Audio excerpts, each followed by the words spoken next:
LeBron James and Luka Doncic have really played well together since becoming a duo, like unusually well, especially for two ball-dominant players that are kind of thrown together at the trade deadline, and yet, they've somehow found a way to make it work, and very quickly at that. Only 11 games played together so far, and yes, that is a limited sample, but in that 11-game time frame, have a record of 9-2, are currently riding an 8-game win streak, have the best defense, and yes, the best defense in the entire league in that time frame, a net rating of plus 7.9, top 6 in the entire NBA, and are really coming together and clicking as an entire team, which again is not too common for two new teammates, especially at the caliber of LeBron and Luka. And well, with that in mind here, could they be becoming one of the best, if not the best duos in the entire NBA? We'll talk about that and why they actually might be. But before we get too far into it, don't forget to check out g2a.com for the best deals in your favorite games, credits, and everything digital entertainment. You can check them out in the video description down below. But now getting back to our topic, and again, could Luka Doncic and LeBron becoming one of the best duos, if not the best duos in the entire league? Well, it might be up to interpretation, but there is plenty of evidence to point to here with it. In their past 8 games now, Luka Doncic has been putting up about 27.7 points per game, 8.7 rebounds per game, 9.3 assists per game, 2.4 steals per game, and no, I'm not lying about that, shooting about 34% from 3, and then currently rocking a team-high plus 87 plus-minus rating. Or then for the old man himself, LeBron, averaging 29.4 points per game, 10.5 rebounds per game, 5.5 assists per game, 1.1 steals per game, shooting 37.5% from beyond the arc, and having a plus-minus rating of plus 29. Or then if you combine the two, pretty damn impressive, combining for 57.1 points per game, number 1 in the entire NBA among any two teammates, then averaging 19.2 rebounds per game, second to the NBA among teammates, and only behind Evan Mobley and Jared Allen, 2 near 7-footers and 2 guys that can play at center, and that's a small forward, power forward, and a point forward together, combining for nearly as many as them, only averaging about 1 fewer rebound per game. Or then assists per game, averaging 14.8 assists per game, second to the NBA among teammates, only falling behind Steph Curry and Draymond Green, teammates for over a decade at this point, and that's compared to LeBron and Luka, who've only been teammates for about a month.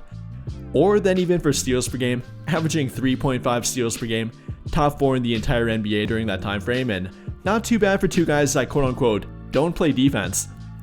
But then for the bad here, as there definitely is room for improvement, averaging 8.9 turnovers per game, first in the NBA in that time frame, and showing that there is room for improvement and more room for growth with them too, which is both a little bit bad and good at the same time, but again, showing that there is more room for growth with them, which is kind of a scary thing at that.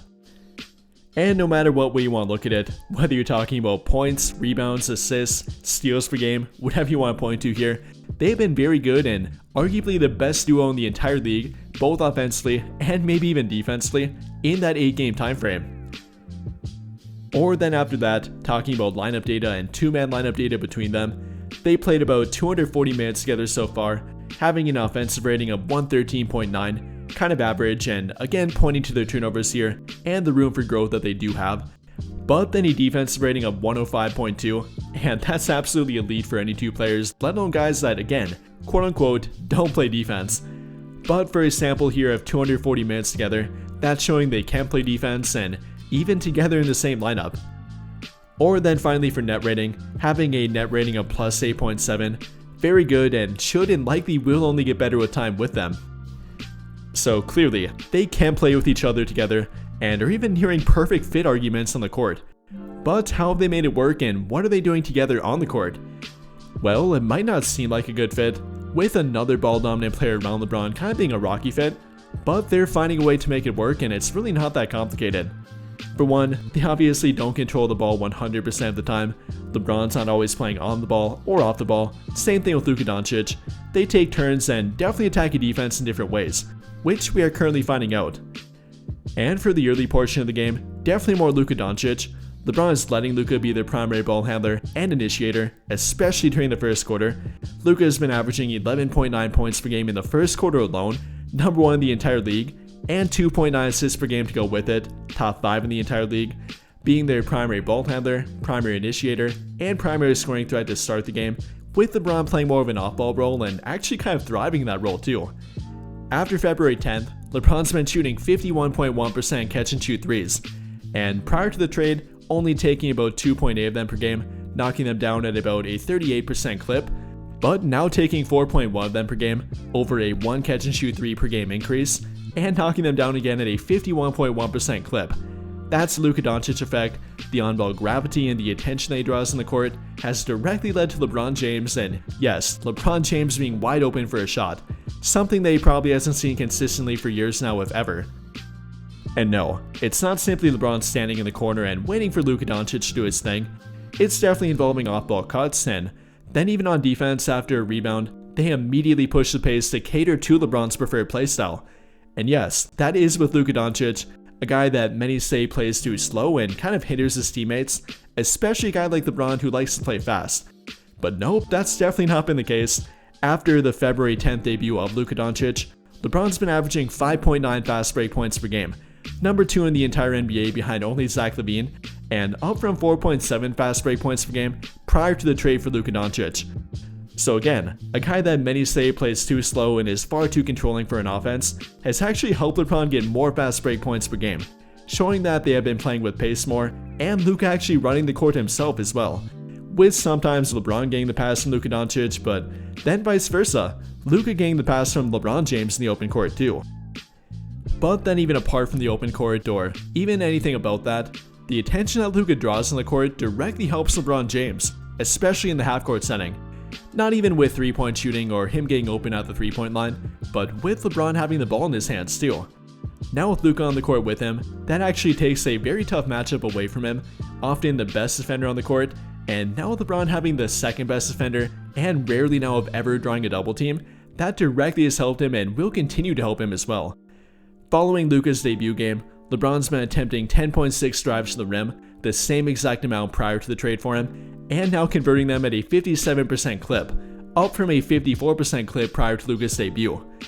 So no matter what way you look at it, they've actually mutually benefited each other. Luka has been playing well, but even more so LeBron playing well and benefiting from Luka on the court with him, attracting attention away from him, both in the open court and the half-court setting. With the half-court setting, taking more catch-and-shoot threes, making more of them per game, then in the open court, Luka not hindering him, actually helping him, LeBron scoring more in the open court, getting out in the fast break more often, and getting to run more often as well. And over time, I guarantee that Luka Doncic will benefit more from it, whether you're talking about the attention that LeBron draws from him, playing together in a preferred style of pace, or simply with the shooting splits, he will benefit from it as well, even more so than already right now. And while the numbers show a pretty good picture about it, what they have been doing together on the court, how they have benefited each other and playing together on the court, let's take a look at the film and what they have actually done together on the court. And for number 1, I think we should take a look at LeBron's 50,000 point year, directly assisted by Luka Doncic and getting LeBron wide open at that. Probably the most open 3-point shot he's had all year now. With Luka Doncic drawing a double team, pretty much a triple team on this play, LeBron gets left wide open on the weak side, Zion Williamson over helping and committing way too much and attracted by Luka Doncic, leaving LeBron for a completely wide open 3-point shot, which Luka finds him, a pretty insane pass at that, and LeBron gets it, makes it, catch and shoot 3-point shot for that 50,000 point. Or then in their game last night, much like this play, Luka gets to the teeth of the defense, drawing the attention of about 2 or 3 defenders in the court, then kicking it out to LeBron at the 3-point line, which LeBron could have shot for a catch and shoot 3-point shot, but he knows Josh Hart running at him, so he got an easy drive to the rim and an easy 2 points on the board here. But how about for the full court setting?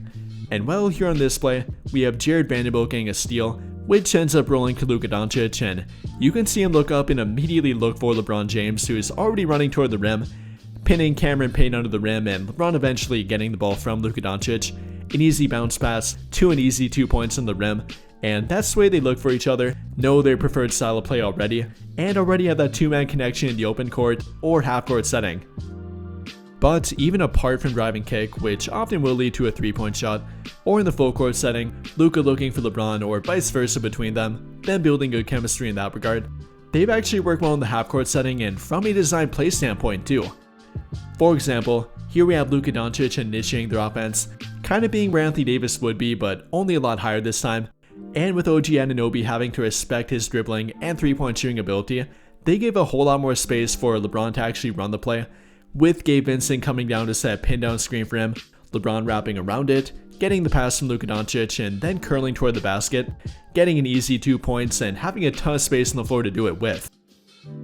So again, no matter what way you want to look at it, LeBron and Luka Doncic have worked very well on the court together, both in the half court setting, both in the full court setting, working together with each other, playing through each other, taking attention away from each other, leading to a bunch of points per game. Again, number 1 in the entire league in their past 8 games now, being top 2 in both rebounds per game and assists per game, playing well on defense, and all around looking like a great fit together, which might lead to them becoming the best duo in the entire NBA.